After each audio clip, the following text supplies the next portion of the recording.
5 minutos superan las 10 de la mañana. A esta hora recibimos al director de presupuesto. Lo es el amigo José Rijo Presbot. Bueno, era amigo mío cuando nos veíamos. Yo lo sigo queriendo. Bienvenido, José. Ay, Domingo, usted sabe que el cariño es permanente. No hay manera. Tú ves, Ricardo. El problema es que, óyeme, no es fácil. Yo lo sé. Buscar un espacio para uno. Yo lo sé. Un saludo a Papa, al doctor Nieves y a Patricia. Siempre el cariño de siempre. Eterno cariño, José Rijo Presbot, es uno de los hombres que más sabe de presupuesto en esta República Dominicana. Creo que el que más sabe. Por favor, bájale un chin. No, le voy a poner otro chin, el que más sabe de presupuesto. José, justamente ocupas la Dirección General de Presupuesto y en ese sentido queremos escuchar algunas informaciones. ¿Qué se ha logrado desde esa dirección? ¿Qué tenemos en este momento frente a una pieza que es la que rige las ejecuciones públicas, que es el presupuesto? Bueno, como todo el mundo sabe, la preparación del proyecto de ley de presupuesto para el año 2021, nosotros lo elaboramos en 45 días, porque llegamos el 16 de agosto y había que entregarlo a más tardar el 1 de octubre, de acuerdo a la Constitución. Eso indudablemente no nos permitió poder poner en práctica un plan unido al presupuesto. Es decir, tuvimos que montarnos sobre un presupuesto, como por ejemplo los proyectos de inversión. Para estar en el presupuesto tienen necesariamente que tener un código del Sistema Nacional de Inversión Pública, es lo que se llama el código SNIP. Si un proyecto no tiene código SNIP, no puede colocarse en el sistema presupuestario. Antes lo hacían porque violaban la ley. Nosotros hemos querido respetar la ley y lo primero que se hizo fue comenzar a evaluar todos los códigos SNIP existentes. Por ejemplo, en obras públicas se encontró contratos por 60,000 millones de pesos, de los cuales se habían pagado unos 23,000 millones. Y esos contratos, muchos tenían 5 años, 7 años, atrasos, había que revisar los precios, y al revisar los precios, indudablemente que se hacía un incremento por encima del 25%, que es lo que establece la ley de compra y contrataciones. Por eso hubo la necesidad de someter un proyecto de ley, que se aprobó ya la ley, para dar una dispensa, para poder hacer disminuciones o aumentos en contratos existentes y poder reiniciar esos trabajos que estaban paralizados. Más de 400 escuelas desde el 2013, con avances de iniciales otorgados que no habían empezado porque muchos no tenían terreno, otros tenían dificultades. Es decir, que eso indudablemente no ha limitado que en el primer semestre la ejecución del gasto de capital no fuera el ritmo que habíamos pensado, que habíamos programado. Ya ahora, en este segundo semestre, indudablemente que la inversión de capital va a crecer a paso acelerado, ¿no? Porque ya esos contratos se han revisado, llenan los requisitos de ley, ¿no? Y las asignaciones presupuestarias están. Una parte fundamental también de este año que nosotros hemos colocado es que ninguna institución puede generar un gasto si no tiene previamente la certificación de apropiación. Bien. ¿Qué quiere decir eso? Que un incumbente no puede contratar una obra, un servicio, un bien si no tiene los recursos aprobados, ¿no?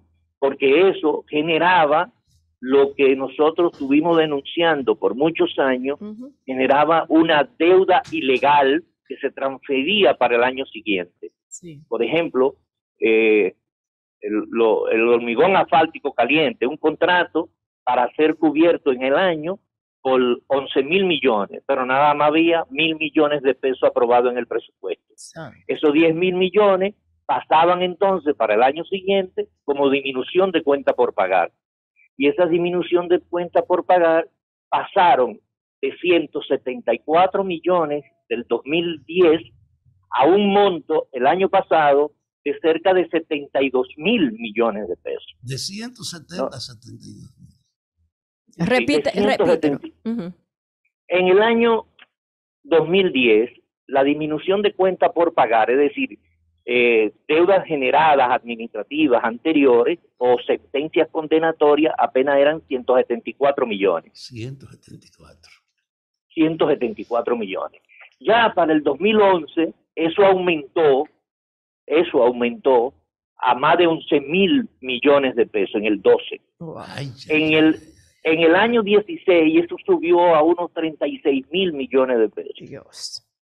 Y en el año 19 eso representó unos 62.000 millones de pesos. Wow. Entonces, toda esa deuda después, como no se registraban como gasto, pasaban a deuda pública y ahí bajo la discrecionalidad y se armó todo un esquema de cobrar ese dinero que era sin los debidos procesos. Todo eso lo hemos eliminado, ¿no? Y el funcionario que este año genere ese tipo de deuda está consignada en la ley de presupuesto, lo va a pagar con su patrimonio. Wow. Oh, muy buena decisión. Ahora, José, está claro una cosa. Hay una evidente reducción de los ingresos del Estado y hay una reducción también de la actividad económica, aunque aquí en comparación con el peor momento que fue el año pasado, aparezca que hay una proyección de crecimiento. En una situación como esta, el gobierno tiene que sustituir la inversión privada propiciando la creación de empleo con una mayor inversión pública, teniendo el déficit de los ingresos. Esa presión de que tiene el gobierno que ser más promotor para propiciar la actividad económica, teniendo menos ingresos, va a aumentar los déficits. ¿Puede eso resolverse previsiblemente con empréstitos? Bueno, mira, una de las cosas que nosotros hemos tratado de hacer durante este primer semestre es que el gasto de dispendio, el gasto no productivo, ¿no? Sea controlado hasta lo más al mínimo detalle que podemos hacer desde presupuesto. Porque hay que saber que hay una serie de organismos autónomos y descentralizados que todavía no registran en línea sus presupuestos.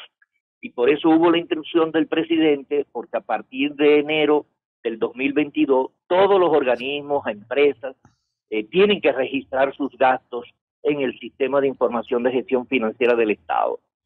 Ese control que nosotros tenemos desde las instancias del Poder Ejecutivo nos ha permitido, unido a la dificultad de inversión que hemos tenido, por lo que explicaba anteriormente, nosotros al día de ayer teníamos todavía un superávit de 4.000 millones de pesos. Ahora, lo que sí nos está impactando terriblemente para el incremento del déficit para este año ha sido los gastos no presupuestados. Por ejemplo, en materia de vacunas, solamente vacunas, la compra de vacunas como elemento fundamental para combatir la pandemia, nos ha representado 31.000 millones de pesos fuera del presupuesto original que se había aprobado para el Ministerio de Salud. Y eso unido a otras acciones de los insumos, de materiales, de todo el plan de vacunación. Cuando tú tienes 1.000 puestos de vacunación con supervisores, con personas que están poniendo las inyecciones, con los que llevan las neveritas donde tienen que mantenerse la temperatura, todo eso ha elevado solo en salud pública el presupuesto en 41.000 millones de pesos. Wow. Y ese gasto no estaba presupuestado. Lo mismo para no subir todos los meses, toda la semana los combustibles, ahí yo estaba haciendo una especie de ajuste o de asumir aumentos. Por ejemplo, la semana pasada nos representó 280 millones de pesos. Para final de año, si seguimos en este ritmo, nos podría representar 6.000 millones de pesos adicionales, ¿no? Estamos cumpliendo con el incremento salarial del 30% a los médicos, enfermeras, bioanalistas, ahora, en este mes, ¿no? Y eso tiene un impacto de cerca de 6.000 millones de pesos también. Vamos a implementar el aumento salarial para cumplir con el mandato presidencial de que ningún policía ni militar gane por debajo de $500. Empezamos con el 40% en la policía en enero, pero a los militares no se le había puesto y ahora se comienza también a partir del mes de julio. Entonces, todo eso, el gasto de mantener el subsidio a las personas, ustedes recordarán que el programa Quédate en Casa, cuando nosotros llegamos, no tenía ni un centavo. Ajá.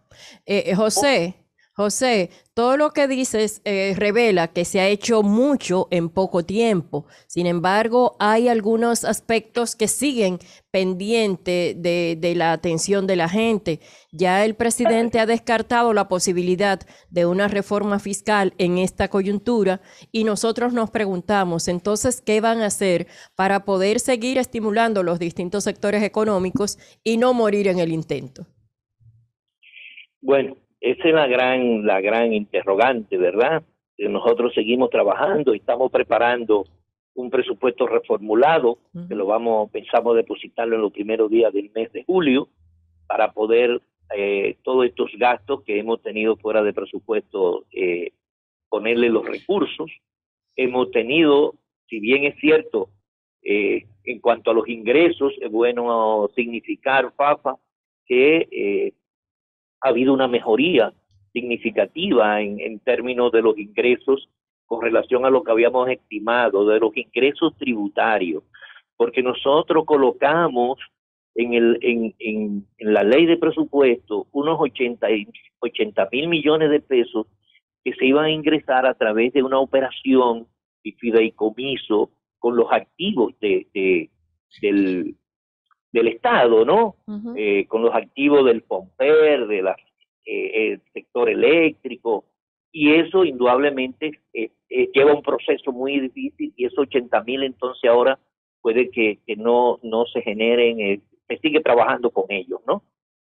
Pero hemos podido saltear por el incremento de DGI y DGA, ya que mucha gente se acogió a la revalorización y del patrimonio, el incremento de los furgones, de eso ha aumentado el cobro en aduana, es decir, que los ingresos han superado nuestras expectativas. Ahora, no son suficientes porque lo que tenemos con relación a lo presupuestado es una diferencia de unos 4.000 millones, pero tenemos un incremento de gasto no presupuestado de 125.000 millones de pesos. Entonces eso, armar eso es trabajarlo, y estamos trabajando. Esperamos el 30 de junio poder definir una política presupuestaria para el año 2022, entendiendo los escenarios. Bueno, parece que se cortó la comunicación con el director general de presupuesto, José Rijo Presbot, quien nos ha dado informaciones sumamente interesantes. Agradecemos la participación de nuestro querido José Rijo Presbot y, por supuesto, Joel, que las cosas son contigo ahora.